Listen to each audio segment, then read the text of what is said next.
please. What's the matter? Your 2 feet are like ice. Remember the expression, cold feet, warm heart? Well, maybe you ought to put your heart up against my face.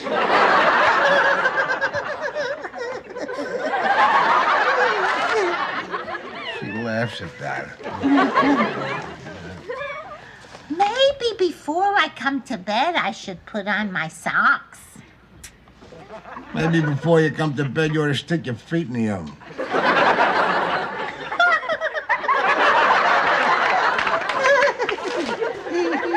Geez, I'm going over big here tonight. Maybe I ought to be on Johnny Carson. Oh, yeah!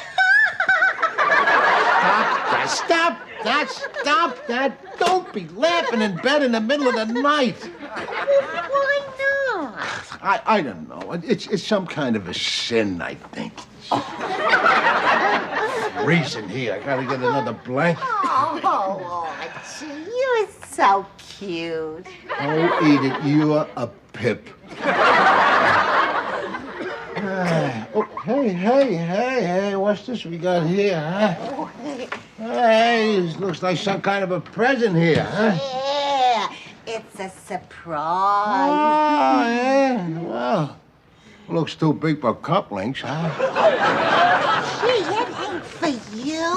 Why not? It's for Steffy. Tomorrow is her 10th birthday. It's so sad. What the hell's sad about 10? 50 is sad. 10 years old, and nobody ever give her a birthday party. Oh. What'd you pack in there, a cat? No, it's a doll. A beautiful doll. And she can do everything. Her name is Wanda Wee Wee. Why the hell do they have to make dolls do all the disgusting things that humans do? It ain't disgusting. It's natural. The natural. Let me tell you something, Edith. You can't be natural and civilized, too. You know what I'm gonna do tomorrow? Don't tell me. I'm gonna give Steffi a surprise party. She tells me anyway. You're so cute. And you know what we're gonna have tomorrow? Say good night, Edith. Good night. Good night. We're gonna have chocolate with chocolate icing, because that's what little kids like. And 2 flavors of ice cream, peanut butter and jelly, and Jamocha almond fudge.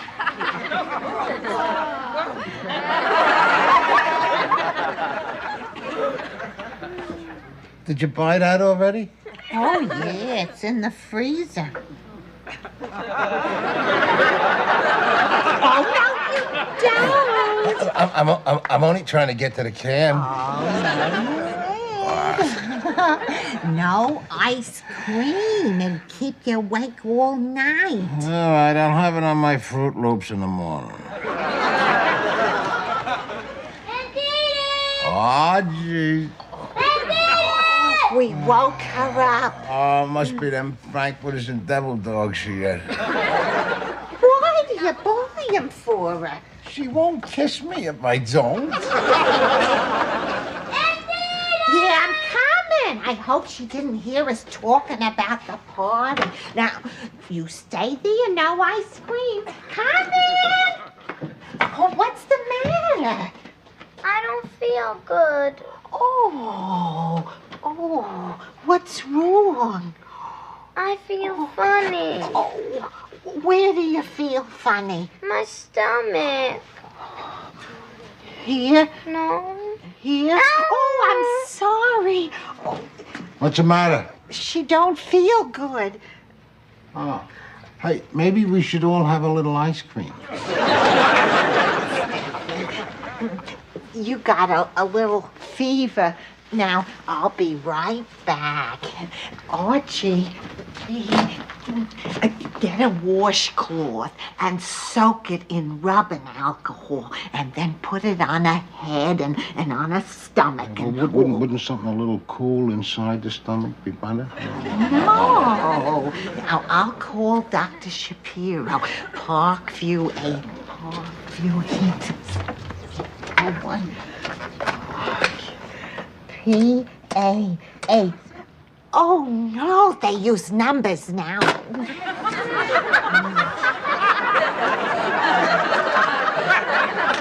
728. 728. Oh, it's the same thing.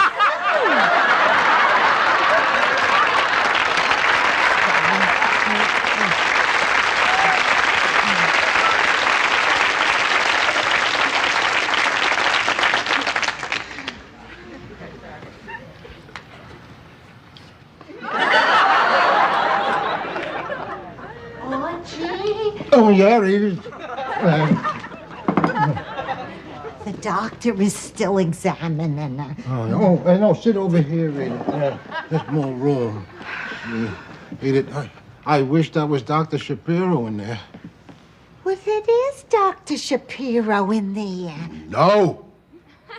Ain't Dr. Shapiro. That's Dr. Shapiro's son. But he's a doctor, too. All right, but I can't take that in. Every time I look at him there, I remember him when he was a kid. And I had to chase him off of the roof of our garage.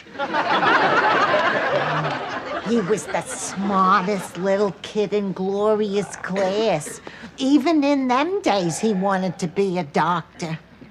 I know, that's what he was trying to be, up on the garage roof with Glory. He was always interested in science. Science? Jesus, is that what you call that? I remember he once told me that he wanted to make a bat. What do you mean, a ball bat? No, a bat, you know.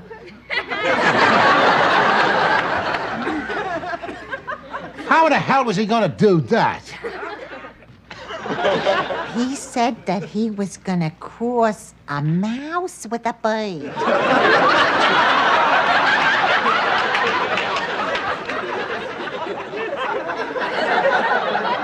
That's the genius you got working on our kid in there? Doctor, how is she? She's asleep, but it's her appendix. It's going to have to come out. It's all right, Mrs. Bunker. Now, an appendectomy in itself is not a serious operation. Where is your telephone? Oh, right here. Doctor, Fine. give him room. I'm sorry that the bed ain't made up. That's perfectly all right. It got all messy when all this started to happen because we was in it. We was talking. Why did you have to even bring it up? Sidney, is this a local call? I'm calling an ambulance. What, an ambulance? Oh, no, hold it. Now, wait a minute. We don't need no ambulance there, Sid. Dr. Shapiro. Oh, Dr. Shapiro, huh? Hey, you wasn't so high and mighty on hurdy-turdy when you was this high, and I caught you hanging a cat off old man Cassidy's elm tree. I never did that. Who did do that? Mikey Cassidy did it. What was you doing there? I was trying to save its life. Oh, you hear that, Edith? Every guy in a lynch mob always swears he's innocent. I was. But you wasn't innocent of hitting me on the base of my spine with a rock. That's because you kicked me in the behind. That's 'cause you was up on the roof of our garage making nasties. Oh, no. Oh, you was the doctor, Sidney. Oh, no. In those days, I was the patient. Gloria was the doctor. Sidney, I'm gonna sock you right in the jaw. Hear what he said there? Little girl? Please, doctor, call the ambulance. No. Get out of the way. Archie, what's he doing? No, Let him ambulance. call. Edith, If anybody's gonna do an operation around here, it's gonna be his old man. My old man's on vacation. Okay, at least I want a second opinion. Mr. Bunker, that girl has acute appendicitis. Now, if you want a second opinion, take her to the hospital. Have it done there. No, I want a second opinion to find out if she's gotta go to the hospital. Archie, she should go. Take it we easy. don't want something awful happening to her. Nothing awful's gonna happen to her. I'm gonna call Dr. Kreutzmann from the other side of Northern Boulevard and get him to come over here. Now, come on, Sidney, get away from my phone and stay off of my roof. All right, get your second opinion. But Archie, please. Eat it. Listen to me, you want the best for the child in there, don't you? Yeah. Well, look at Sidney, he's so young. And on top of everything else, what the hell kind of a doctor would come choking up in front of the house in a Plymouth? Let me call Dr. Kreutzmann, who glides around in a Lincoln.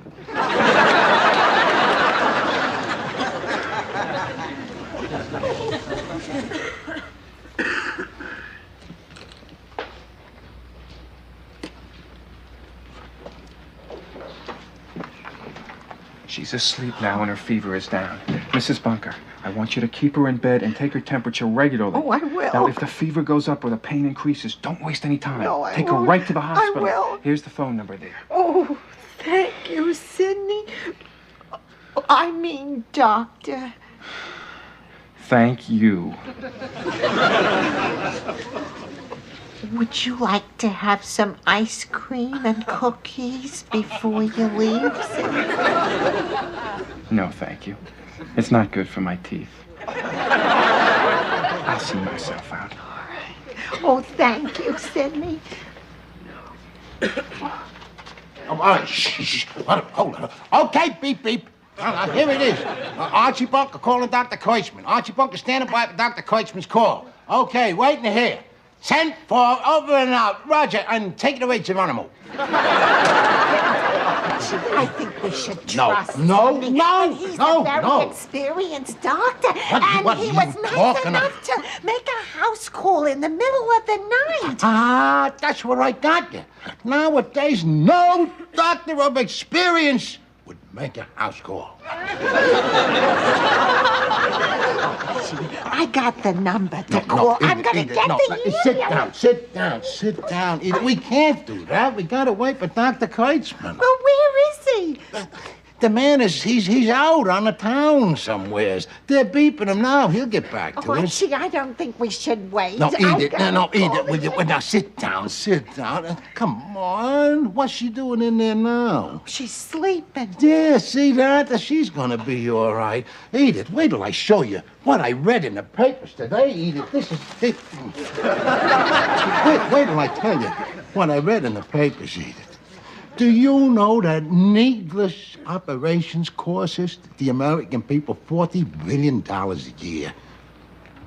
$30 billion for the doctors and $10 billion for the undertakers. Do you know that 75% of all needless operations are totally unnecessary?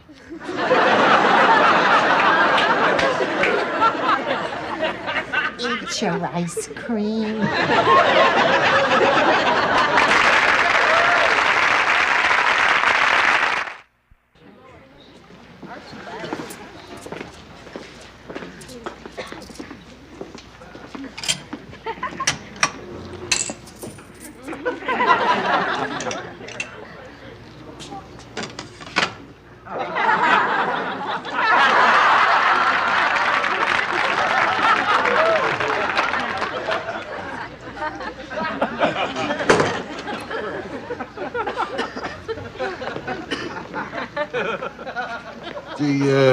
The coffee, these.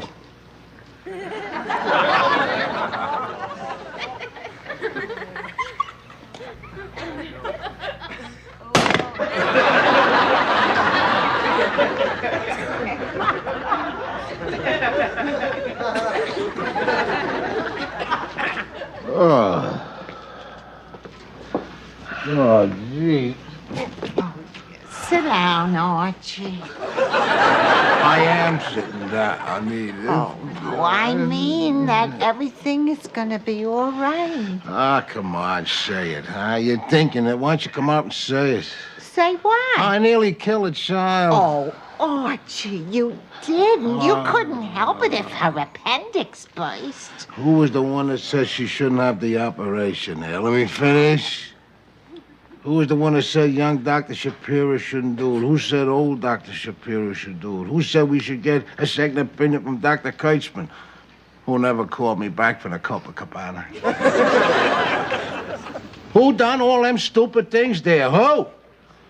You? You throw that in my face and say you ain't blaming me. Archie, you only done what you thought was right. Well, I'll eat it. I know it's hard for you to believe, but I finally was wrong about something. Lots of people do something wrong because they thought it was right, and if it turns out right instead of wrong, then they wasn't wrong. So you can't say that you was wrong just because it doesn't turn out right. I know you're trying to cheer me up. What I don't know is what the hell you talking about. Well, I'll say it again. No! Don't repeat that again. God.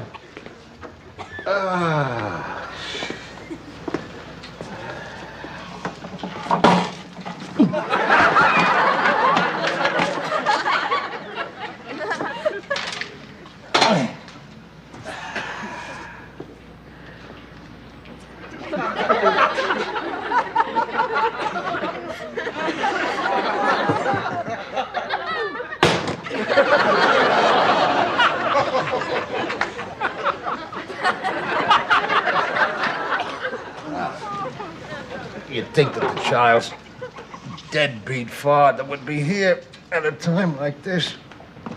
Maybe he would be here if he knew about it. Why the hell don't he know about it? Because he ain't here. This ain't gonna work here. Yeah. You know what I think? I don't think he's never gonna come back here. And if he don't come back here, how are you gonna handle that? Well, I guess that means that Steffy Stephanie is ours. ours. Yeah, I know. Oh, Archie. Don't you love Steffy? Edith, I ain't gonna answer that question. Look, she's 10 years old now, see? In 6 years, she'll be around 16, more or less. Just at that time when we would need all the strength we had to fight with her night and day, we barely have enough strength to drag ourselves over the hill to the bone orchard. Oh, I ain't going to no bone orchard. If I go, you go. Archie, having Steffy around is gonna keep us young. Mrs. Bunker, Oh, the operation is over. Stephanie is fine. thank you. Oh, can I see you? She won't be coming out of the anesthetic for a couple of hours. Why don't you go home, come back in the morning? Oh, no, I want to stay here when she wakes up. Say something. Congratulations there, Sidney. Well, after all, I guess you're a chimp off the old block. Thank you. I bet your old man could have did the thing in half the time. Probably. But don't worry. I don't charge by the hour. It's very decent of you there, Sidney. Oh, thank you, Doctor. All right, eat. Oh, why don't you go home and get some sleep? No, you're going to stay here. Come on, sit down. I'll stay with you. Sorry, if I went home alone, I probably couldn't sleep anyhow. Oh, Archie, you do love Steffy. That ain't it. I just mean that I'd probably miss your cold feet. Oh, you're so cute. Easy, the nice. Easy. You're awake for this, huh?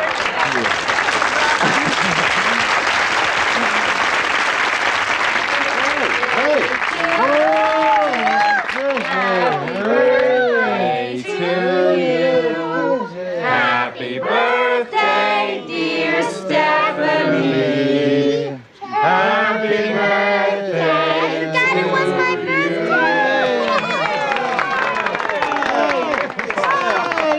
How you set that all up, huh? I did. You did? Hey, Sidney, you ain't a bad guy. Well, I'm a chimp off the old block. Well, I should have said that myself. Now blow out the candles. We'll all help her. Make a wish first. 1, 2, 3. Got your wish You're there. gonna get it, yeah. What did you wish for? That my father was here.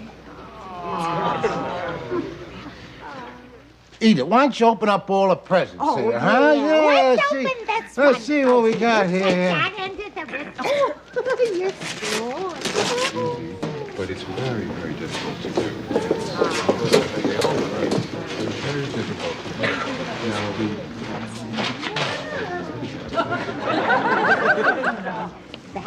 Hey, here's this big, beautiful one here. yeah. Let's open this. Yeah, Now, first, we gotta find out who it's from there. This here was from out of town. Oh, no, it ain't. Read the card. Happy birthday from your daddy. Yeah, see? So your old man was thinking about you there. But Archie, Edith, will you open the damn thing? Hey, look who's in there. That's, what's her name? Peggy Poo-Poo. it's Wanda Wee-Wee. Thanks, Uncle Archie. Me? What do you think of me? Because my father doesn't spell daddy G-A-G-Y. Oh, Archie. If you're gonna call me cute again, I swear I'll open a vein. Cake for everybody. Hey, Now, don't eat all And of this it. is for Just you, a little Mrs. bit. Bunker. Yeah. Here. How about some breakfast? Huh? Her. Oh. Okay, Cafeteria?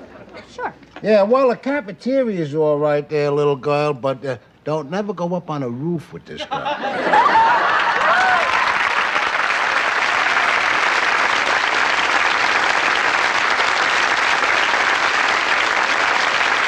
The night air within the walls of the house on Hauser Street was heavy with the scent of old wood and the lingering traces of a day.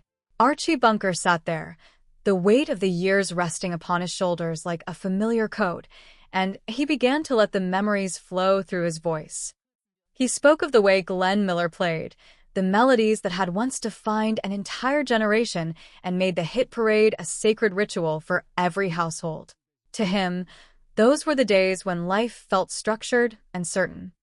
Guys like him and his peers had it made because there was a rhythm to the world that everyone understood.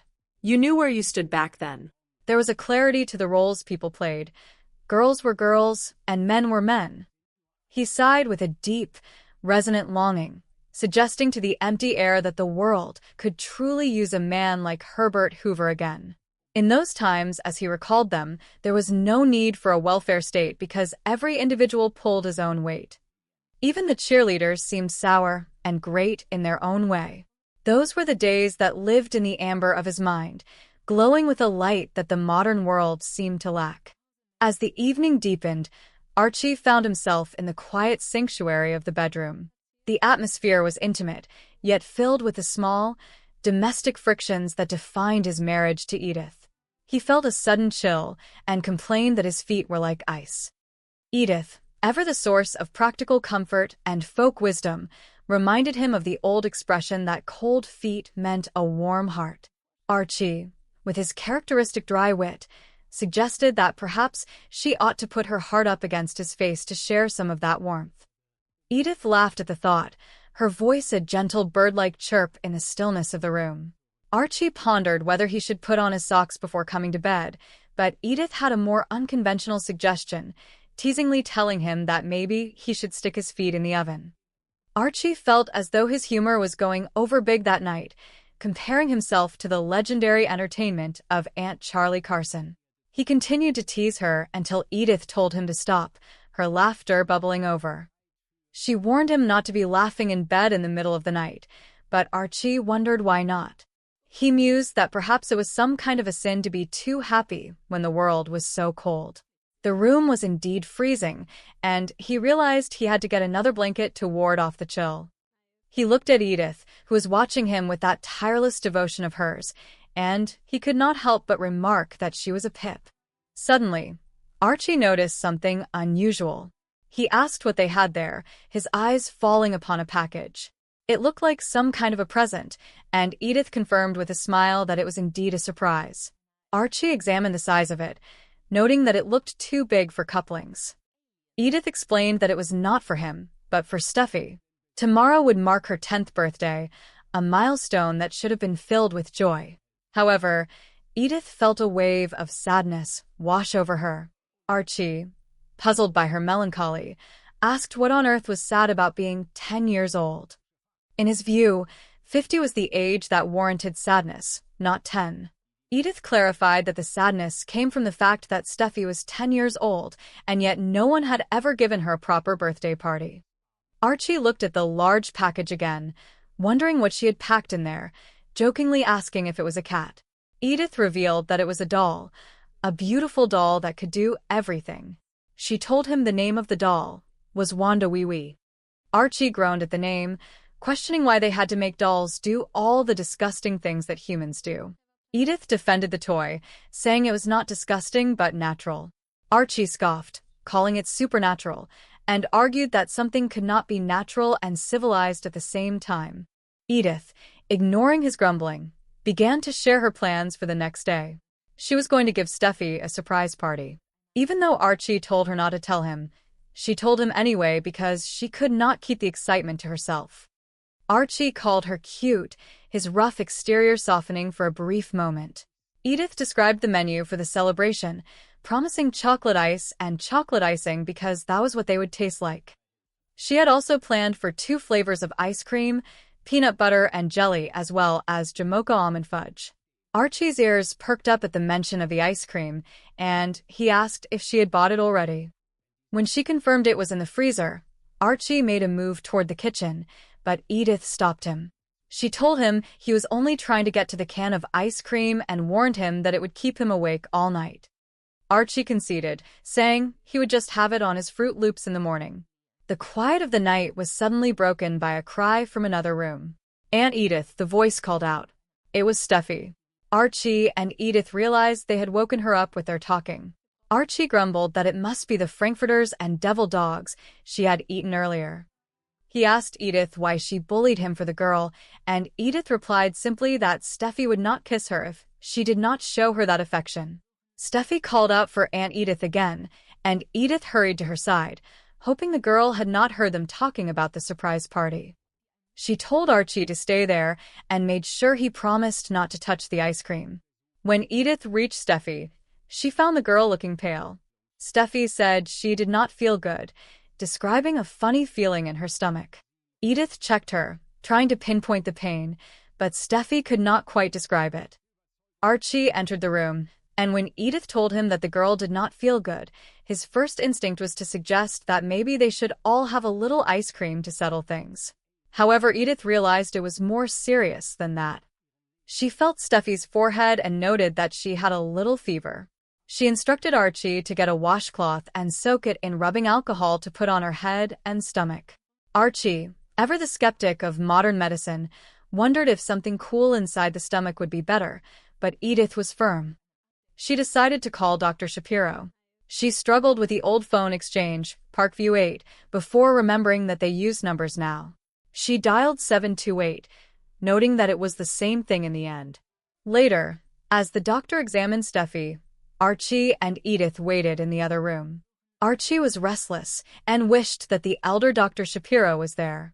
Edith pointed out that the doctor inside was indeed Dr. Shapiro, but Archie clarified that he meant the father, not the son, Sidney. To Archie, Sidney was still the kid he used to chase off the roof of the garage. He remembered Sidney as the smartest little kid in the class of Gloria, but his memories were colored by the mischief of those days. Edith recalled that even back then, Sidney wanted to be a doctor, but Archie joked that what he was doing on the garage roof with Geraldine was not exactly medical school. Edith insisted that Sidney was always interested in science, but Archie was skeptical of what passed for science. He remembered Sidney once saying he wanted to make a bat by crossing a mouse with a bird, and Archie wondered if that was the genius they now had working on their child. The door finally opened, and Sidney emerged. He told them that Steffy was asleep, but that she had appendicitis. Her appendix was going to have to come out. Mrs. Bunker was worried, but Sidney assured her that an appendectomy was not a serious operation. He asked to use the telephone to call an ambulance. Archie immediately objected, telling Sidney to hold on. He did not think they needed an ambulance and began to remind Sidney of the time he caught him hanging a cat off old man Cassidy's elm tree. Sidney denied it, saying it was Mikey Cassidy who did it while he was trying to save the cat's life. Archie did not believe him, saying every guy in a lynch mob swears he is innocent.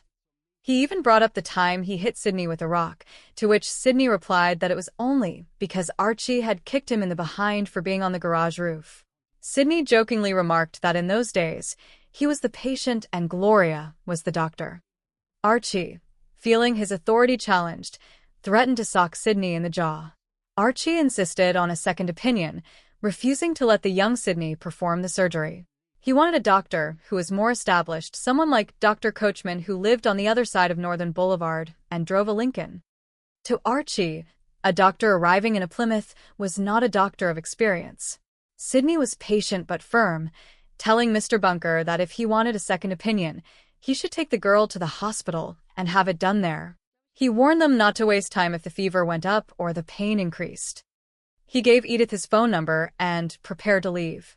Edith, always the hospitable host, offered him ice cream and cookies, but Sidney declined, saying it was not good for his teeth. After Sidney left, Archie tried to reach Dr. Coachman. He paced the floor, waiting for a call back, while Edith worried that they should have trusted Sidney. Archie argued that no doctor of experience would make a house call in the middle of the night anymore. As they waited, Archie shared something he had read in the papers about how needless operations cost the American people $40 billion a year, with $30 billion going to doctors and $10 billion to undertakers. He claimed that 75% of all operations were totally unnecessary. Edith tried to calm him, offering him ice cream, but the tension in the room remained high. Eventually, the reality of the situation set in. The second doctor did not call back in time, and Steffi's condition required immediate action. They ended up at the hospital, and the surgery was performed by Sidney after all. Archie sat in the waiting room, his bravado gone. He admitted to Edith that he was thinking about how he had nearly killed the child by delaying the operation. Edith tried to comfort him, saying he could not help it if her appendix burst, but Archie was hard on himself. He listed all the mistakes he thought he had made, from questioning Sidney to waiting for a doctor who never called back. He felt he had been wrong, a rare admission for him. Edith tried to explain that if someone does what they think is right and it turns out well, then they were not truly wrong, but Archie was too caught up in his own thoughts to follow her logic. He wondered aloud why Steffi's father was not there at a time like this. He began to think that the man was never coming back, and if that were the case, Steffy would truly be theirs. He asked Edith if she loved Steffy, but then retracted the question, knowing the answer. He worried about the future, noting that in 6 years she would be 16 and they would be older and perhaps lacking the strength to handle a teenager. Edith, however, was optimistic, believing that having Steffy around would keep them young. Sidney finally appeared with good news. The operation was over, and Steffy was fine. She would not be coming out of the anesthetic for a couple of hours, so he suggested they go home and return in the morning. Archie, however, insisted on staying.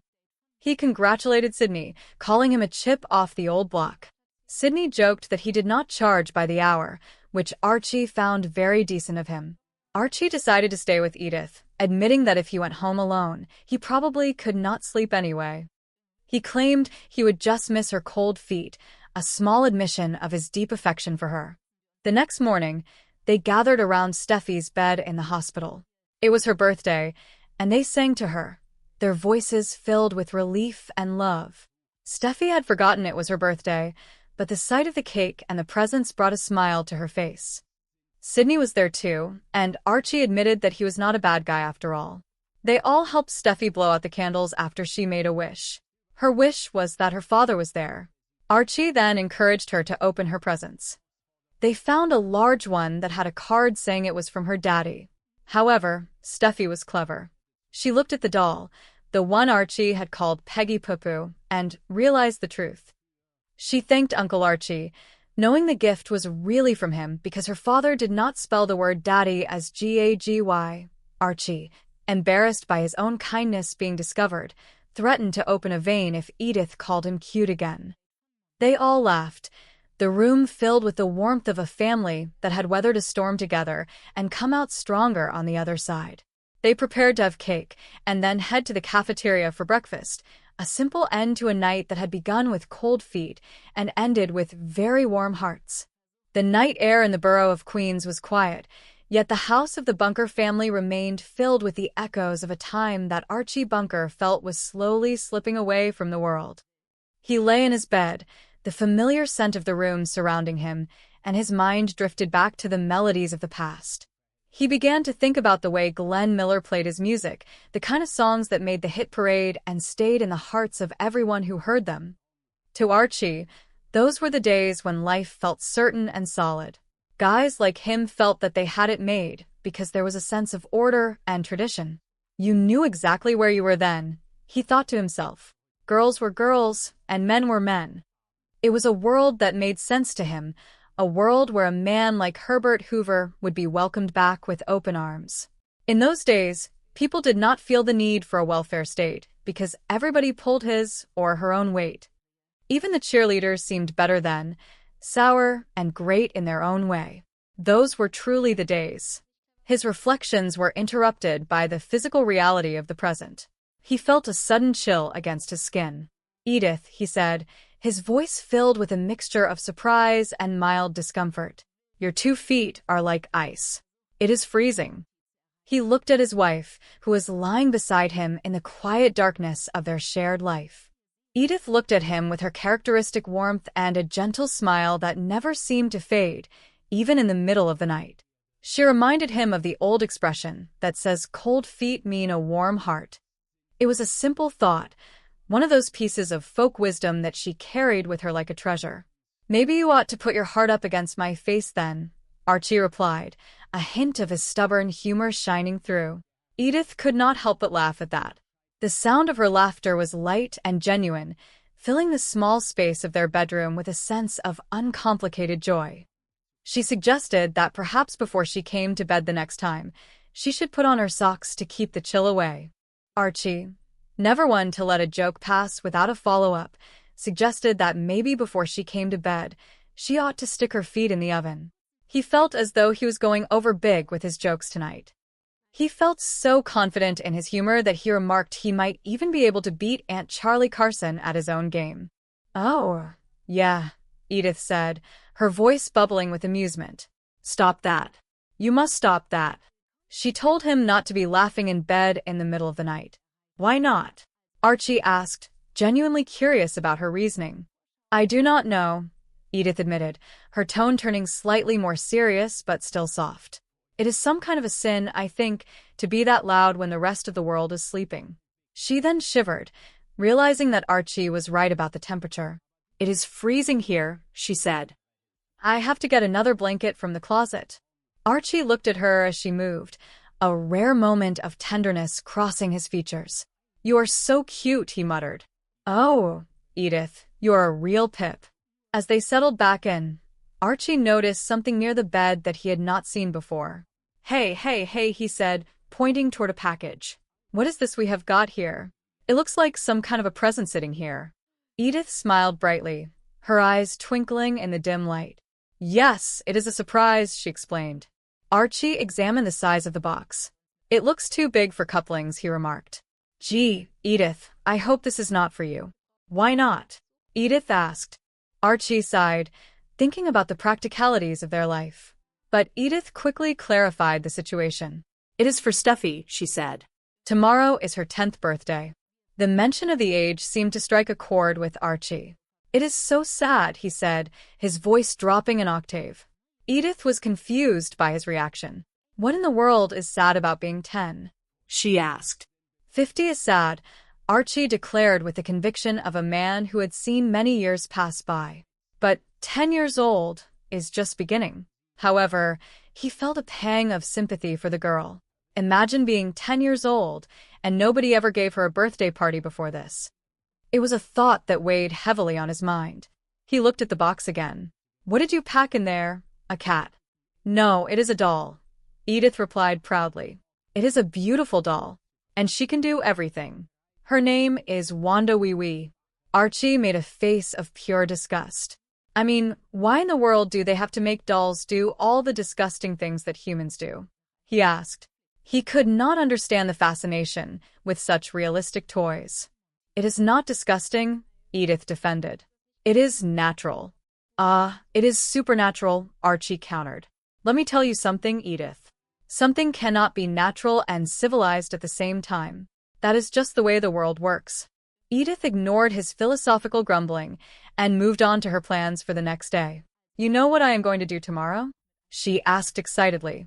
Do not tell me, Archie pleaded, though he knew she would anyway. I am going to give Steffy a surprise party, Edith announced, unable to keep the secret any longer. She tells me anyway, Archie sighed, though there was a hidden softness in his voice. You are so cute, he repeated. And do you know what we are going to have tomorrow? Edith continued, her mind full of party details. Say good night, Edith, Archie interrupted. Just say good night. Good night, Edith said obediently. Then, after a short pause, she added good night. But she could not resist one more detail. We're going to have chocolate ice and chocolate icing, because that is what we will taste like. And 2 flavors of ice cream, peanut butter and jelly, and Jamocha almond fudge. Archie sat up slightly. Oh, did you buy that already? He asked. Oh, yeah, Edith confirmed. It is in the freezer right now. Archie immediately began to move toward the edge of the bed. Oh, no, you do not, Edith warned, sensing his intentions. I am only trying to get to the can, Archie claimed, using a common excuse. No ice cream, Edith insisted firmly. It will keep you awake all night long. All right, Archie grumbled, settling back down. I will have it on my Fruit Loops in the morning then. Suddenly, a voice drifted from the other room, sounding distressed. Aunt Edith. The voice called out. Gee, Archie whispered. Aunt Edith. We woke her up, Archie said, feeling a bit guilty. It must be those frankfurters and devil dogs she ate earlier, Archie suggested, trying to find a reason for the interruption. Why do you bully him for her? Archie asked Edith, referring to her defensive nature over the girl. She will not kiss me if I do not, Edith explained simply. Aunt Edith. The call came again, louder this time. Yeah, I am coming, Edith called back as she scrambled out of bed. I hope she did not hear us talking about the surprise party. Now you stay there, Archie, and remember, no ice cream for you. Coming, Edith shouted as she hurried towards Steffy. Oh, what is the matter, dear? I do not feel good, Steffy replied, her voice small and weak. Oh, Edith murmured, her concern immediately rising. What is wrong? I feel funny, the young girl said. Oh, where do you feel funny? Edith asked, placing a hand on her. In your stomach? Here? Edith asked, pressing gently. No, Steffy whispered. Here? Edith tried another spot. No. Steffy cried out, her discomfort increasing. Oh, I am sorry, Edith said, her heart aching for the child. Archie walked into the room, looking concerned despite his usual gruff exterior. What is the matter? He asked. She does not feel good, Edith told him. Oh, Archie said, looking down at Steffi. Hey, maybe we should all have a little ice cream to settle things. You have got a little fever, Edith noted, feeling the girl's forehead. Now, I will be right back. Archie, get a washcloth and soak it in rubbing alcohol, and then put it on her head and on her stomach. Wouldn't something a little cool inside the stomach be better? Archie suggested, still thinking of the ice cream in the freezer. No, Edith said firmly. Now, I will call Dr. Shapiro. She hurried to the phone and started to dial. Parkview 8, she said to herself. Parkview 8. Oh, what? PAH. Oh, no, they use numbers now. Oh. 728. 728. It is the same thing, she muttered as she finished dialing. A short while later, they were in the waiting area. Archie? Edith called out. Oh, yeah, Edith, Archie replied. The doctor is still examining her, Edith told him, her voice trembling slightly. Oh, no. Sit over here, Edith, Archie said, gesturing to the seat beside him. There is more room over here. Edith sat down, but her mind was elsewhere. Archie, I wish there was Dr. Shapiro in there, she whispered. Well, there is a Dr. Shapiro in there, Archie pointed out. No, Edith said. Thank Dr. Shapiro. That is Dr. Shapiro's son. But he is a doctor too, Archie reminded her. All right, but I cannot take that in, Archie admitted. Every time I look at him in there, I remember him when he was just a kid, and I had to chase him off of the roof of our garage. He was the smartest little kid in the class that was glorious. Even in those days, he wanted to be a doctor, Edith recalled. I know. That is what he was trying to be. Up on the garage roof with Geraldine, Archie said, his mind flashing back to those old neighborhood memories. He was always interested in science. Science? Archie scoffed. Jesus, is that what you are calling it now? I remember he once told me that he wanted to make a bat. What do you mean, a ball bat? Edith asked, confused. No, a bat, the animal, Archie explained. How in the world was he going to do that? He said that he was going to cross a mouse with a bird. And that is the genius you have got working on our kid in there? Just then, the young Dr. Shapiro walked out of the room. Doctor, how is she? Edith asked immediately, standing up. She is asleep, the doctor said calmly, but it is her appendix. It is going to have to come out. It is all right, Mrs. Bunker. Now, an appendectomy in itself is not a serious operation. He looked around. Where is your telephone? Oh, it is right here, doctor, Edith said, moving quickly to show him. Give it a move, she told Archie. I am sorry, Archie said, though it was unclear what he was apologizing for. I am sorry that the bed is not made up properly. That is perfectly all right, the doctor said. It got all messy when all this started to happen, Edith explained, because we were in it. We were talking. Why did you have to even bring it up? Archie asked, feeling a bit defensive. The doctor picked up the phone. Sydney, is this a local call? He asked himself, or perhaps a colleague in his mind, as he prepared to dial. I am calling an ambulance. What, an ambulance? Archie shouted. Oh, no. Hold it. Now, wait a minute. We do not need any ambulance here, Sid. Dr. Shapiro. The young man corrected him. Oh, Dr. Shapiro, huh? Archie said, his voice dripping with sarcasm. Hey, it was not so high and mighty and hurdy-turdy when you were only this high, and I caught you hanging a cat off of old man Cassidy's elm tree. I never did that, Sydney replied firmly. Who did do that then? Archie challenged. Mikey Cassidy did it, Sydney said. What were you doing there then? Archie asked. I was trying to save its life, Sydney explained patiently. Oh, do you hear that, Edith? Archie said. Every guy in a lynch mob always swears he is innocent. I was innocent, Sydney insisted. But you were not innocent of hitting me on the face of my spine with a rock, Archie countered. That is because you kicked me in the behind, Sydney reminded him. That is because you were up on the roof of our garage making nasties, Archie said. Oh, no, Sydney protested. Oh, you were the doctor, Sydney, Archie said mockingly. Oh, no, Sydney said. In those days, I was the patient. Gloria was the doctor. Sydney, I am going to sock you right in the jaw, Archie threatened, though there was more bark than bite in his voice. You hear what he said there, Edith? Shoo, little girl, shoo, Edith said, though she was likely talking to herself or trying to calm the atmosphere. Please, Dr. Cooper, you need to leave, she said, getting the name wrong in her stress. No, no, no, no, Archie said. Get out of the way, get out of the way. What is he doing? My name is Cooper. Another voice seemed to enter the fray, or perhaps Archie was just confused. Eat it, Archie said to the situation. If anybody is going to do an operation around here, it is going to be his old man. My old man is on vacation, Sydney told him. Okay, at least I want a second opinion, Archie demanded. Mr. Bunker, that girl has acute appendicitis, Sydney said seriously. Now, if you want a second opinion, take her to the hospital and have it done there. No, I want a second opinion to find out if she has to go to the hospital in the first place, Archie argued.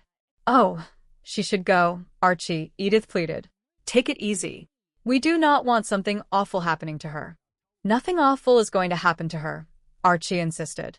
I am going to call Dr. Coachman from the other side of Northern Boulevard and get him to come over here. Now, come on, Sydney, get away from my phone and stay off of my roof. All right, Sydney said, yielding the space. Get your second opinion. But, oh, I am so pleased that you are taking this seriously. Eat it, Archie muttered. Listen to me, Edith. You want the best for the child in there, do you not? Oh, look at Sydney, Edith said softly. He is so young. And on top of everything else, Archie added, what the hell kind of a doctor would come choking up in front of the house in a Plymouth? Let me call Dr. Coachman, who glides around in a Lincoln. That is a real doctor's car. Sydney looked at Edith. She is asleep now, and her fever is down for the moment. Mrs. Bunker, I want you to keep her in bed and take her temperature regularly. Oh, I will, Edith promised. Now, if the fever goes up or the pain increases, do not waste any time, Sydney warned. No, I will not, Edith said. Take her right to the hospital, Sydney instructed. I will, Edith agreed. Here is the phone number there, Sydney said, handing her a piece of paper. Oh, thank you, Sydney, Edith said. I mean, doctor. Thank you. Would you like to have some ice cream and cookies before you leave, Sydney? No, thank you, Sydney replied. It is not good for my teeth. I will see myself out. All right, Edith said. Oh, thank you, Sydney. Archie was back on the phone. Hold on, he said. Okay, beep, beep. Here it is. Archie Bunker calling Dr. Coachman. Archie Bunker standing by for Dr. Coachman's call. Okay, wait in here. 10-4, over and out. Roger.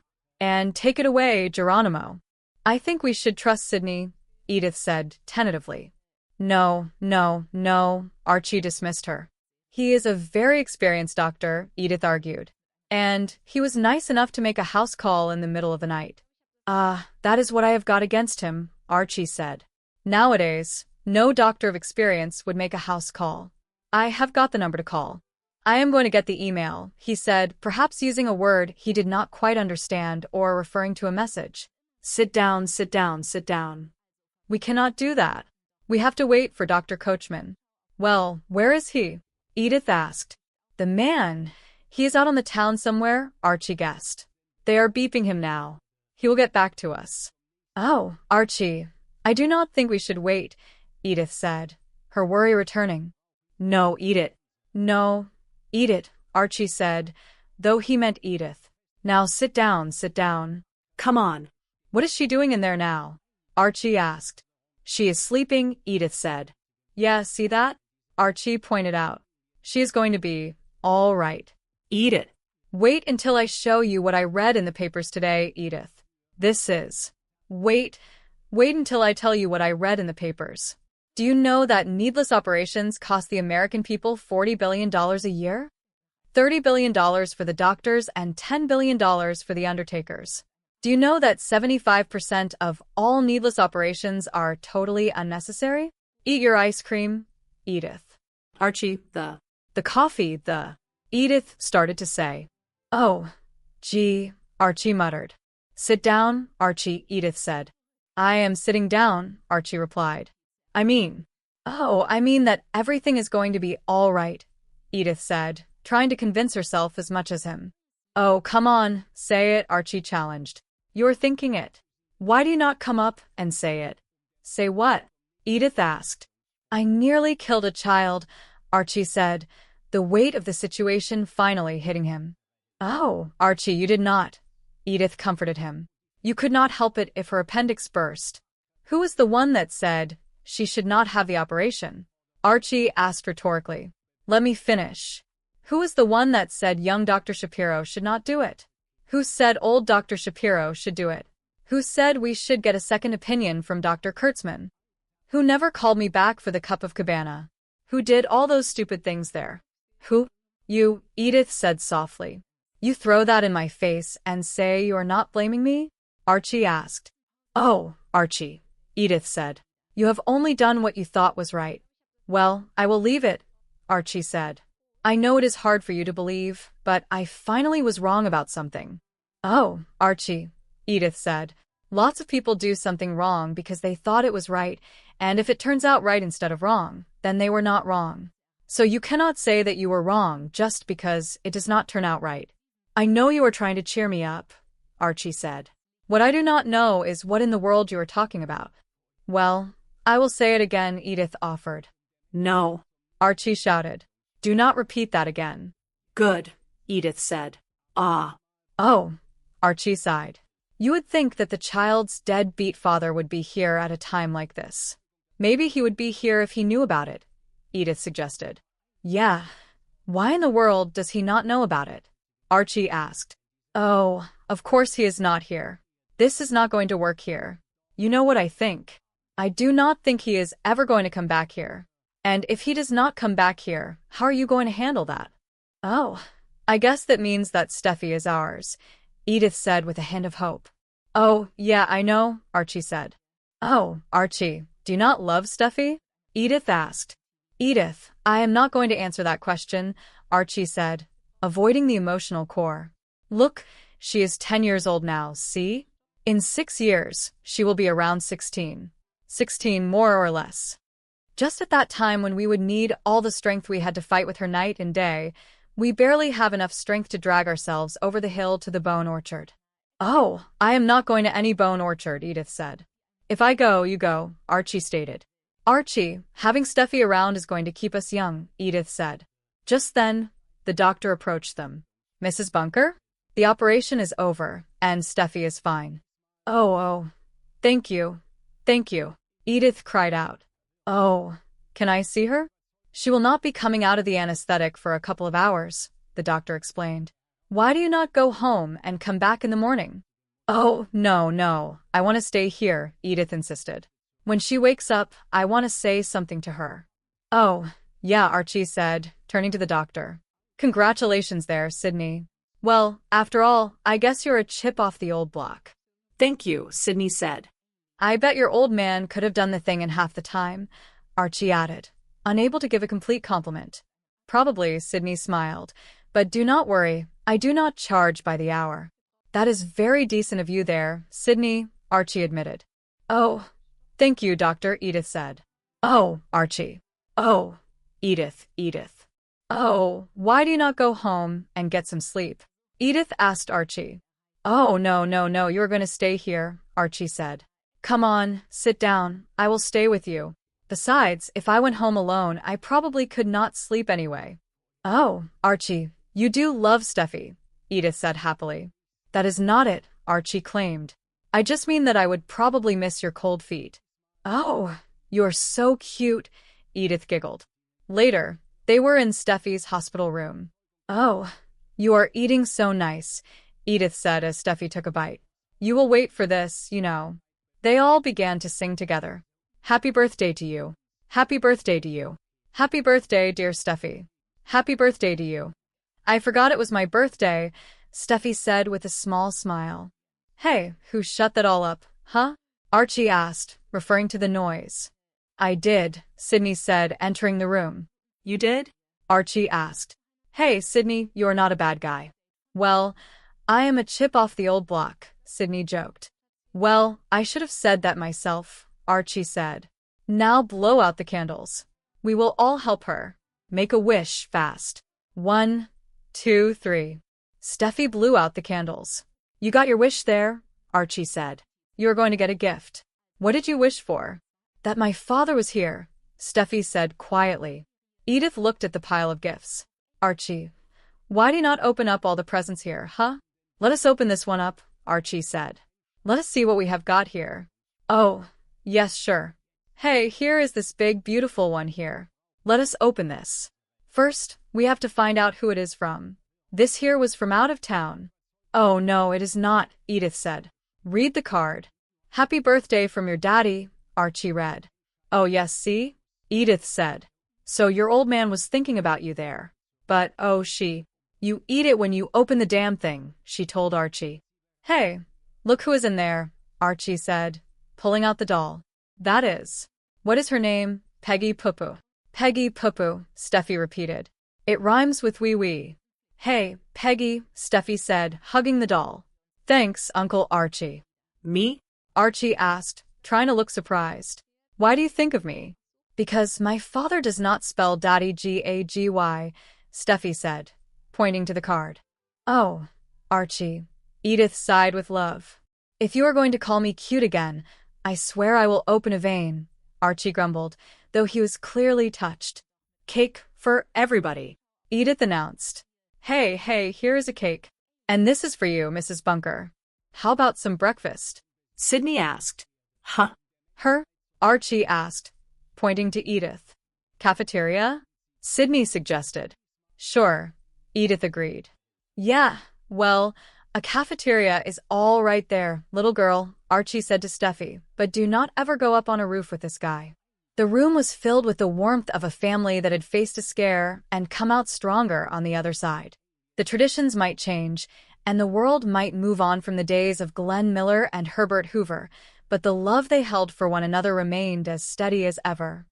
As they prepared to share a meal and celebrate a young girl's 10th year of life, the bickering and the jokes continued, serving as the familiar rhythm of their lives in Queens. It was a simple life, filled with complex emotions, but it was their life, and for now, that was more than enough.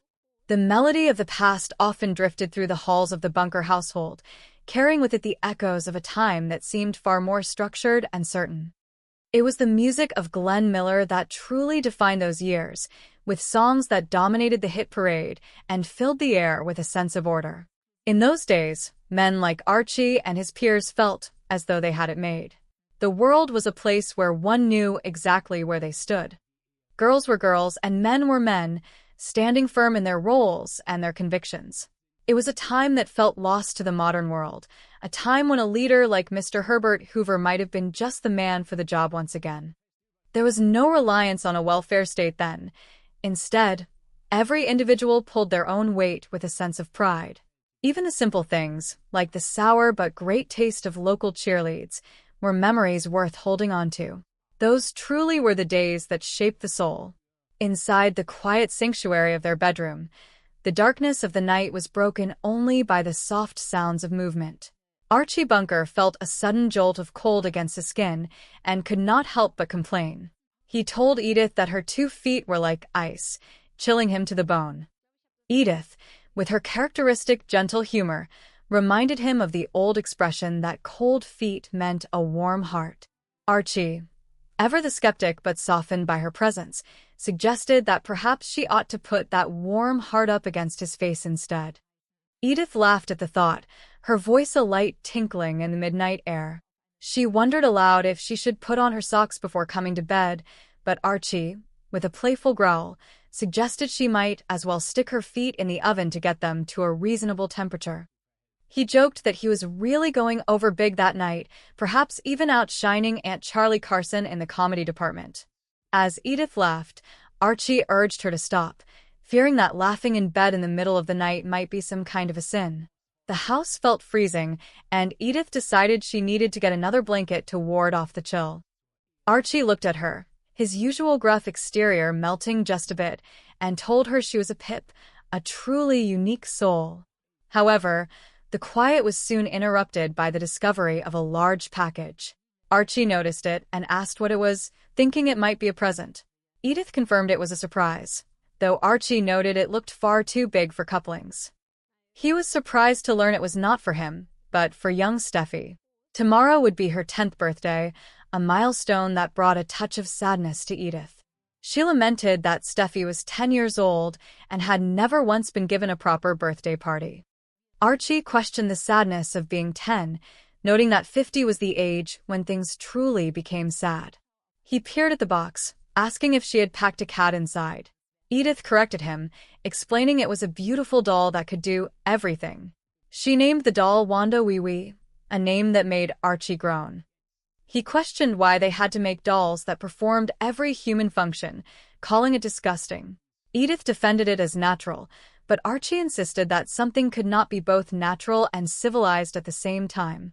Edith, bubbling with excitement, began to plan the surprises for the next day. She intended to give Steffy a surprise party, even though Archie told her to save the details for morning. She envisioned a celebration filled with chocolate ice and chocolate icing, imagining the sweet taste of the day. There would be 2 flavors of ice cream, peanut butter and jelly, and Jamocha almond fudge. Archie was surprised she had already purchased the treats, and they were already tucked away in the freezer. His late-night hunger kicked in, and he tried to make a move for the kitchen, but Edith stopped him. She insisted that no ice cream would be eaten tonight, as it would keep him awake. Archie grumbled that he would simply have it on his Fruit Loops in the morning. Their whispered conversation was interrupted by a voice calling out for Aunt Edith. It was Steffy, and they realized they had woken her up. Archie blamed the frankfurters and devil dogs she had eaten earlier, but Edith knew better. Edith hurried to the girl, who complained of not feeling well. There was a funny feeling in her stomach, a pain that did not go away when Edith tried to comfort her. The situation grew serious quickly. Archie suggested maybe they should all have a little ice cream to feel better, but Edith noticed a fever. She directed Archie to get a washcloth, soak it in rubbing alcohol, and place it on Steffy's head and stomach. Archie wondered if something cool inside the stomach might be better, but Edith was already on the phone. She tried to dial the old way, but realized they use numbers now. She dialed 728, reaching out for the familiar help of the Shapiro family. As they waited, the tension in the house was palpable. Archie and Edith sat together, the space feeling both too large and too small. Archie wished for the elder Dr. Shapiro, but found that his son, Sidney, was the one attending to Steffy. Archie struggled to accept Sidney as a medical professional, remembering him as a little kid who used to climb on the garage roof with Gloria. He recalled Sidney's childhood interest in science, specifically a strange experiment where the boy wanted to cross a mouse with a bird to create a bat. To Archie, this was not the sign of a genius, but the sign of a boy who was still just a child in his eyes. Dr. Sidney Shapiro emerged from the room with a serious expression. Steffy was asleep, but the diagnosis was clear. It was her appendix, and it had to come out. He assured them that an appendectomy was a routine operation, but for Archie and Edith, the word operation carried a heavy weight. As Sidney moved to call for an ambulance, Archie protested. He did not want an ambulance and began to argue with Sidney about the past, bringing up old neighborhood grievances like a cat hung from a tree. Sidney defended himself, stating he was trying to save the cat, and reminded Archie of the time Archie had kicked him after a rock-throwing incident. The argument was a distraction from the fear they all felt. Archie's pride was wounded. He demanded a second opinion, refusing to believe the young man he once chased off his roof. He wanted Dr. Coachman, a man who drove a Lincoln, rather than Sidney, who arrived in a Plymouth. Sidney, showing a maturity Archie refused to acknowledge, gave Edith instructions on how to monitor Steffy's fever and pain, leaving his number just in case. He politely declined an offer of ice cream and cookies, noting they were not good for his teeth, and made his exit. Archie stood by for Dr. Coachman's call, using his radio jargon as he waited for a response that felt like it would never come. Edith urged him to trust Sidney, calling him an experienced and kind doctor who made house calls in the middle of the night. But Archie remained stubborn, citing a newspaper article about the high cost and unnecessary nature of many operations. He was terrified, and his anger was the only shield he had. Later, in the quiet of the hospital waiting room, the weight of the situation finally crashed down on him. Archie sat in silence, the bravado gone. He confessed to Edith that he felt as though he had nearly killed the child by delaying the operation. He listed his mistakes, questioning the surgery, rejecting Sydney, and waiting for a doctor who never called back. He admitted, for the first time, that he was wrong. Edith, in her infinite kindness, tried to comfort him, saying that people often do what they think is right, and if things turn out well, they cannot truly be called wrong. Archie wondered if Steffy's father would ever return, realizing that if he did not, the girl would truly be theirs. He worried about the future, about having the strength to raise a teenager in their later years. But Edith remained optimistic, believing that having Steffy around would keep them young. The door opened, and a nurse gave them the news they had been praying for. The operation was over, and Steffy was fine. She would be under the effects of the anesthetic for a while, but she was safe. Archie, seeing Sydney again, offered a genuine, if slightly awkward, congratulations. He called Sydney a chip off the old block, a high compliment from a man like Archie. They gathered in Steffy's room to celebrate her birthday. Though she was in a hospital bed, the spirit of the day was not lost. They sang happy birthday, and Steffy, waking up, realized she had almost forgotten it was her special day.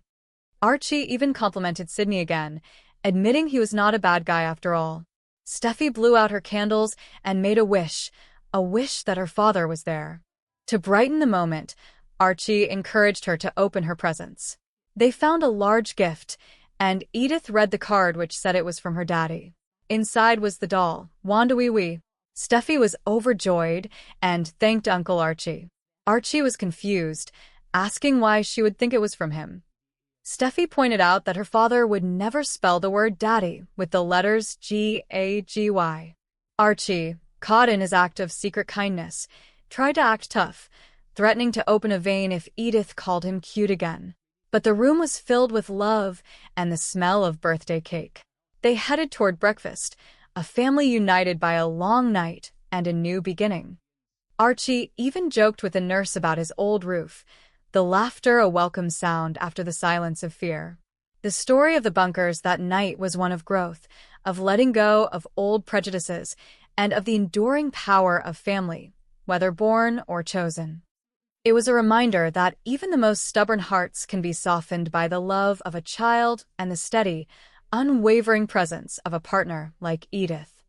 As they walked toward the cafeteria, the future seemed a little brighter, and the memories of the past, while still cherished, made room for the new memories they were creating together. The night air was still, wrapping the neighborhood in a quiet embrace that seemed to belong to a different century. Inside the modest bedroom of the Bunker household, the dim light cast long shadows against the walls, creating an atmosphere of nostalgia and comfort. Archie Bunker lay there, his mind a gallery of memories that seemed much more vibrant than the present day. He began to sing softly, his voice carrying the weight of 1,000 Sunday afternoons. He sang about the way Glenn Miller played and the songs that made the hit parade.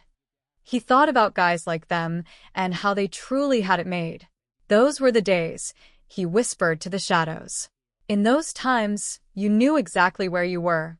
Girls were girls, and men were men.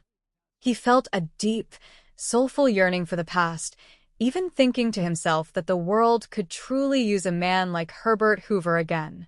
In his mind, the past was a place where no one needed a welfare state because everybody pulled his own weight. He remembered how cheerleaders were sour and great, and he repeated the refrain with a mixture of pride and sadness. Those were the days. Suddenly, a physical sensation interrupted his reverie. He felt something freezing against his skin. "Edith," he said, his voice dropping to a grumble. "What is the matter? Your 2 feet are like ice."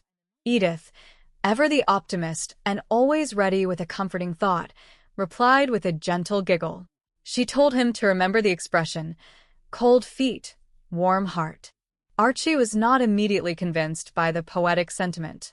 He suggested, with his characteristic dry wit, that maybe she ought to put her heart up against his face instead. Edith laughed at that, the sound light and musical in the quiet room. She wondered aloud if she should put on her socks before coming to bed, but Archie had a different suggestion. He told her that maybe before she came to bed, she ought to stick her feet in the oven. He felt as though he was performing for an audience, even if it was just his wife in the middle of a night. He joked that he was going over big tonight and suggested he ought to beat Aunt Charlie Carson. Edith told him to stop that and not to be laughing in bed in the middle of the night. When Archie asked why not, she admitted she did not know, but she thought it might be some kind of a sin. The chill of the room finally got to Archie. He complained that it was freezing and that he had to get another blanket. He looked at Edith, who was watching him with such devotion, and he could not help but tell her she was a pip. As he moved, he noticed something tucked away. "Hey, hey, hey," he exclaimed. "What is this we have here? It looks like some kind of present." Edith smiled, a secret sparkling in her eyes. "It is a surprise," she told him. Archie looked at the package, noting that it looked too big for couplings. He assumed it was for him, but Edith corrected him. "It is for Steffy," she said. "Tomorrow is her 10th birthday." A cloud of genuine sadness passed over Archie. It is so sad, he remarked. Edith was confused, asking what on earth could be sad about being 10 years old. She pointed out that 50 was sad, but Archie explained his perspective. To be 10 years old and have nobody ever give her a birthday party seemed a tragedy to him. He looked at the box again and asked if she had packed a cat in there. Edith laughed and explained that it was a doll. It was a beautiful doll that could do everything. She told him the name of the doll was Wanda Wee Wee. This sparked a typical Archie rant. He asked why they had to make dolls do all the disgusting things that humans do. Edith, ever the voice of natural simplicity, argued that it was not disgusting, but natural. Archie countered that it was supernatural, and that something could not be both natural and civilized at the same time. Edith was too excited to be deterred. She began to share her plans, telling him she was going to give Steffy a surprise party. Archie sighed, noting that she always told him anyway, even when he told her not to. He called her cute again, but then told her to say goodnight. They exchanged goodnights, but Edith could not stop. She began to list the treats: chocolate ice and chocolate icing, and 2 flavors of ice cream including peanut butter and jelly and Jamocha almond fudge. Archie asked if she had bought it already, and she confirmed it was in the freezer. Archie started to get up, but Edith stopped him. He claimed he was only trying to get to the bathroom, but she knew he wanted the ice cream. She warned him it would keep him awake all night. Archie grumbled that he would just have it on his Fruit Loops in the morning. Suddenly, a voice cried out from another room. "Aunt Edith." It was Steffy. Archie worried they had woken her up, blaming the frankfurters and devil dogs she had eaten. He asked Edith why she bullied him for the girl, and Edith replied simply that Steffy would not kiss her if she did not. Edith rushed to the girl, hoping she had not heard them talking about the party. She told Archie to stay there and stay away from the ice cream. When she reached Steffy, the girl complained that she did not feel good. She felt funny in her stomach. Edith called out to Archie, telling him the girl was not well. Archie, trying to be helpful in his own way, suggested they should all have a little ice cream. But Edith noticed Steffy had a fever. She jumped into action, telling Archie to get a washcloth, soak it in rubbing alcohol, and put it on her head and stomach. Archie asked if something cool inside the stomach would be better, but Edith said no. She decided to call Dr. Shapiro. She struggled with the phone, remembering the old exchange of Parkview 8, but then correcting herself, because they use numbers now. She dialed 728, noting it was the same thing. Later, the atmosphere was much more tense. Archie and Edith sat in the waiting area while the doctor examined Steffy. Archie wished it were the elder Dr. Shapiro in there, but Edith pointed out that the son, Sidney, was also a doctor. Archie struggled with this, remembering Sidney as a kid he had to chase off the garage roof. He recalled Sidney being interested in science, even trying to cross a mouse with a bird to make a bat. Archie wondered if this was the genius they had working on their kid. Sidney came out and delivered the news. Steffy was asleep, but she had appendicitis, and the appendix had to come out. He tried to reassure them that an appendectomy was not a serious operation. He asked to use the telephone to call an ambulance. Archie panicked, telling him to wait. He did not think they needed an ambulance. He began to argue with Sidney, bringing up old childhood grievances about a cat in a tree and a rock hitting him in the spine. Archie insisted on a second opinion. He did not want to believe the young doctor. He wanted someone with more experience, someone who drove a Lincoln instead of a Plymouth. Sydney, showing great patience, told Mrs. Bunker to keep the girl in bed and monitor her temperature. He gave her his number and told her to go to the hospital if the pain increased. He declined the offer of ice cream and cookies and left. Archie immediately tried to call Dr. Coachman. He told Edith they had to wait for the more experienced man. He tried to justify the delay by citing statistics he had read in the paper about how needless operations cost the American people $40 billion a year. He told Edith that 75% of all operations were unnecessary and told her to eat her ice cream. However, the reality of the situation soon set in. Steffi's condition worsened, and she had to be rushed to the hospital. The surgery was performed by Sydney after all. While they waited, Archie felt a heavy weight of guilt. He admitted to Edith that he might have been wrong. He felt he had nearly killed the child by delaying. Edith tried to comfort him, saying he only did what he thought was right. She told him that if you do something wrong because you think it is right, and it turns out right, then you are not really wrong.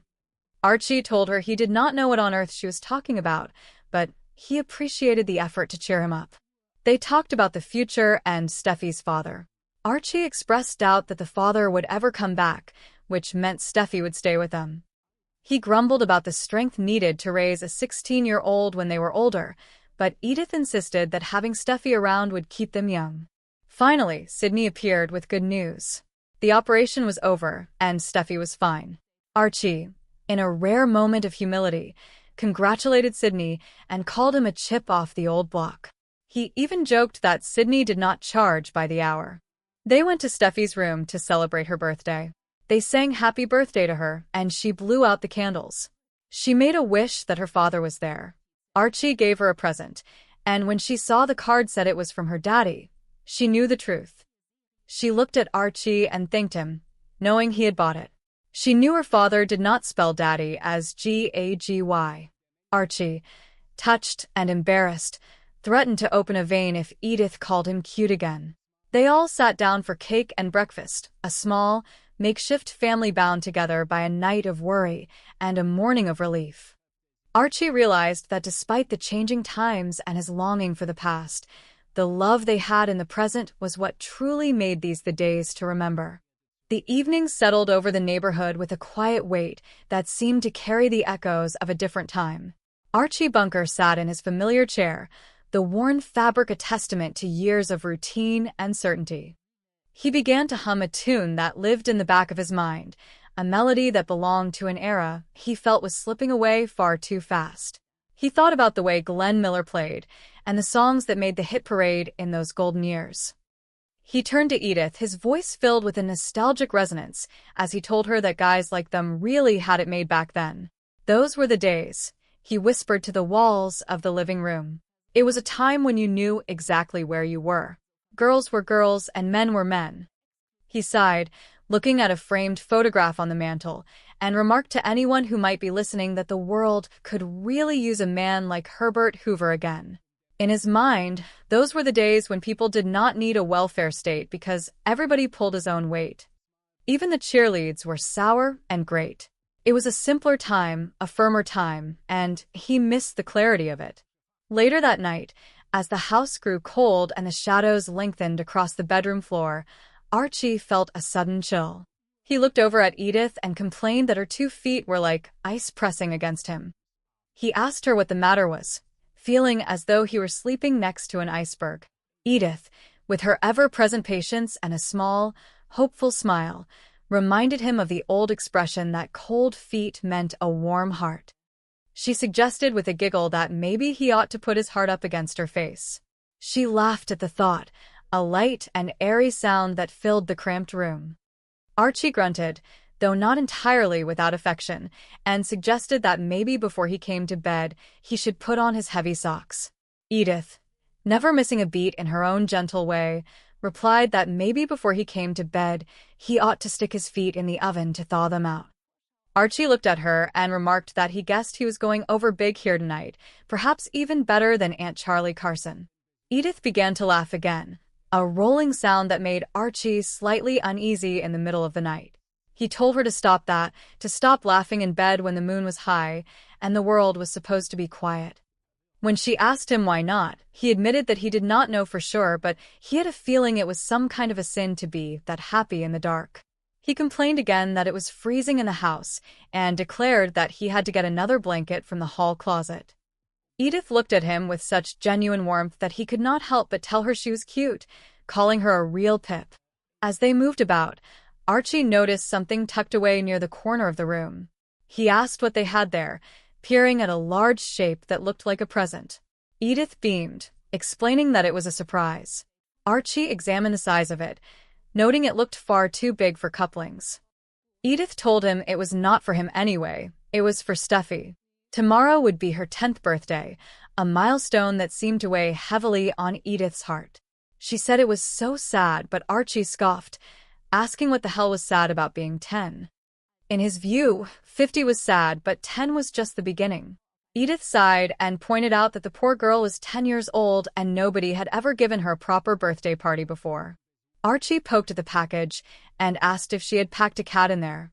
Edith clarified that it was a doll, a beautiful doll that could do everything a real person could do. She told him the name of the doll was Wanda Wee Wee. Archie made a face of pure disgust. He asked why the hell they had to make dolls do all the disgusting things that humans do. Edith insisted that it was not disgusting and that it was only natural. Archie argued that it was supernatural and told her that a thing cannot be natural and civilized at the same time. He asked Edith what she was planning to do tomorrow, and before she could even answer, he told her not to tell him. But then he immediately guessed that she was going to give Steffy a surprise party. Edith laughed and said he had told her anyway. He looked at her and said again that she was cute. He asked what they were going to have for the celebration, but then he told her to just say goodnight. Edith said goodnight, but then she could not help but list the treats. She said they were going to have chocolate ice and chocolate icing because that is what they would taste like. There would be 2 flavors of ice cream, peanut butter and jelly, and Jamocha almond fudge. Archie's ears perked up at the mention of the fudge. He asked if she had bought that already, and she confirmed it was already in the freezer. Archie started to get up, but Edith stopped him. He claimed he was only trying to get to the bathroom, but she knew he was headed for the ice cream. She told him no ice cream because it would keep him awake all night. Archie grumbled and said all right, he would just have it on his Fruit Loops in the morning. Suddenly, a voice drifted from the other room. It was Steffy calling out for Aunt Edith. Archie realized they had woken her up with their talking. He muttered that it must be those frankfurters and devil dogs she had eaten earlier. He asked Edith why she always bullied him for the girl, and Edith simply said that Steffy would not kiss her if she did not stand up for her. Steffy called out again, and Edith hurried to her, hoping the girl had not heard them talking about the secret party. She told Archie to stay there and reminded him again. No ice cream. Edith entered the room and asked Steffy what the matter was. The young girl looked pale and said she did not feel good. She felt funny in her stomach. Edith asked where it hurt, touching her gently, but Steffy could not pinpoint the pain. Archie came in and suggested that maybe they should all have a little ice cream to feel better, but Edith noticed the girl had a little fever. She told Archie to get a washcloth, soak it in rubbing alcohol, and put it on her head and stomach while she called Dr. Shapiro. Archie wondered if something cool inside the stomach would be better, but Edith was already at the phone. She tried to remember the number, saying Parkview 8, but then remembered they use numbers now. She dialed 728, 728, noting it was the same thing in the end. After some time, Archie and Edith sat in the waiting area while the doctor examined Steffy. Archie sat uncomfortably, wishing it were the elder Dr. Shapiro in there instead of the son. Edith pointed out that the son was a doctor too, but Archie struggled with the idea. Every time he looked at the young man, he remembered him as a kid he had to chase off the roof of their garage. Archie recalled that Sydney had been the smartest little kid in his class, and even back then, he had wanted to be a doctor. Archie joked that he was trying to be a doctor back then on the garage roof with Geraldine, claiming he was always interested in science. When Edith defended it as science, Archie asked if that was what they called it now. He remembered Sydney once said he wanted to make a bat. Archie had thought he meant a baseball bat, but Sydney meant the animal. He had wanted to cross a mouse with a bird. Archie paced the floor, questioning if this was the genius they had working on their child. Young Dr. Shapiro came out and told them that Steffi was asleep, but it was her appendix, and it was going to have to come out. He assured Mrs. Bunker that an appendectomy was not a serious operation and asked to use the telephone to call an ambulance. Archie panicked at the word ambulance and told him to hold it. He did not think they needed an ambulance and began to bring up old grudges, reminding Sydney of the time he caught him hanging a cat off old man Cassidy's elm tree. Sydney denied it, saying Mikey Cassidy did it and that he was only trying to save the cat's life. Archie did not believe him, saying every guy in a lynch mob swears he is innocent. The argument escalated as Archie reminded Sydney of hitting him with a rock, and Sydney countered that it was because Archie had kicked him. They argued about who was the doctor and who was the patient during their childhood games on the roof. Archie even threatened to sock him in the jaw until Edith pleaded for them to be quiet for the sake of the little girl. Archie demanded a second opinion, refusing to believe the young doctor. Sydney told him that if he wanted a second opinion, he should take her to the hospital immediately. Archie insisted on calling Dr. Coachman, a man he believed was more experienced because he drove a Lincoln instead of a Plymouth. Sydney told Mrs. Bunker to keep Steffi in bed, take her temperature regularly, and take her to the hospital if the fever went up.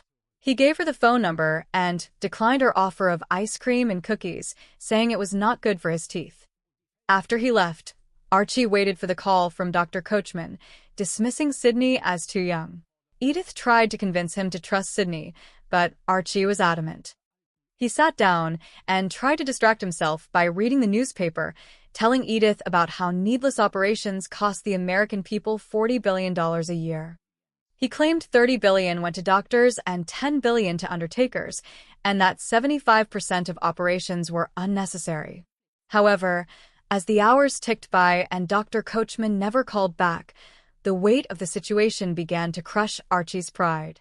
He realized he might have made a terrible mistake.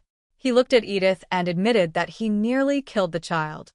Edith tried to comfort him, saying he could not help it if her appendix burst, but Archie took full responsibility for his stubbornness. He admitted he was wrong, a rare and painful confession for him. He worried that Steffi's father would never come back and that she would be theirs to raise, wondering if they had the strength to do it as they got older. Edith assured him that having Steffi around would keep them young. Eventually, the surgery was performed, and Sydney came out to tell them that the operation was over and Steffi was fine. Archie, moved and relieved, thanked Sydney and called him a chip off the old block. He admitted Sydney was a good guy. They went into Steffi's room to celebrate her birthday. They sang Happy Birthday, and Steffi, waking from the anesthetic, made a wish as she blew out the candles. She wished her father was there. Archie handed her a large gift, claiming it was from her father in another town. But Steffi looked at the card and then at Archie, knowing her father did not spell daddy with A-G. She thanked her uncle Archie instead, realizing the depth of his love for her. Archie, embarrassed by the emotion, told Edith that if she called him cute again, he would open a vein. They all sat together, a family bound not just by blood, but by the trials they had faced that night, ready to eat cake and start a new chapter together.